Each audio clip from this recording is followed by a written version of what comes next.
நான் உங்களுக்கு கொத்தனார் பேசுகிறேன். நம்ம மொதல் போட்ட வீடியோவில் எப்படி படி போடணும், எப்படி சிலாப் இழுத்தா எவ்வளோ பீம் இருக்குன்னு சொல்லியிருந்தோம்லங்க. இந்த மாதிரி தான் போடணும். பார்த்துக்கோங்க, இந்த படி வேறு வந்து இந்த படி மேலே ஏறும்போது இந்த ஸ்லாப்பும் இந்த படி ஏறுற இடத்துல ஒரு அடிக்கு பீம் போட்டிருக்கு. ஸோ இது ஒரு அடி பீமு தான்.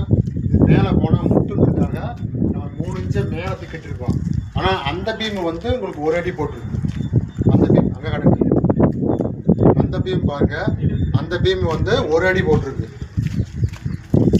அந்த பீம் பாருங்க, அந்த பீம் பார்த்தீங்கன்னா ஒரு அடி போட்டிருக்கு. திக்னஸ் ஒரு அடி, ஹைட்டு இது ஒரு அடி தான் போட்டிருந்தோம். மேலே ஏறின முட்டுறதுக்காக ஒரு 3 இன்ச்சு மட்டும் கம்மி பண்ணி கீழே செங்கலை கொடுத்து போட்டிருக்கோம். அதேமாரி இந்த ஹேண்ட் லேபர் எவ்வளோ இழுத்துருக்கான்றதை நான் ஆல்ரெடி ஒரு வீடியோவில் போட்டிருப்பேன்.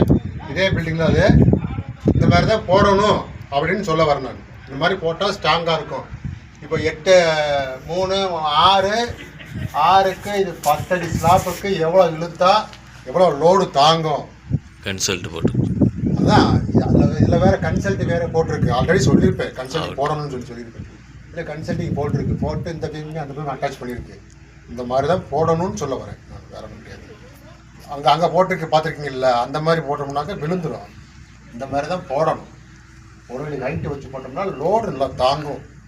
அதேமாரி இந்த வசம் பார்த்தீங்களா, இந்த படி வசம் பார்த்தீங்களா, இதில் போய் அங்கே உட்காந்து இதில் போய் அந்த பீமில் உட்காந்து இப்போ நாளைக்கு வந்து பார்த்தீங்கன்னா அடுத்த மேலே ஒரு ரூப் பண்ணி எடுக்கும்போது இந்த பீம்லேருந்து கம்பி நீக்கிட்டு இருக்கோம். அந்த கம்பியிலேருந்து நீங்கள் மேலே எடுத்துக்கலாம்.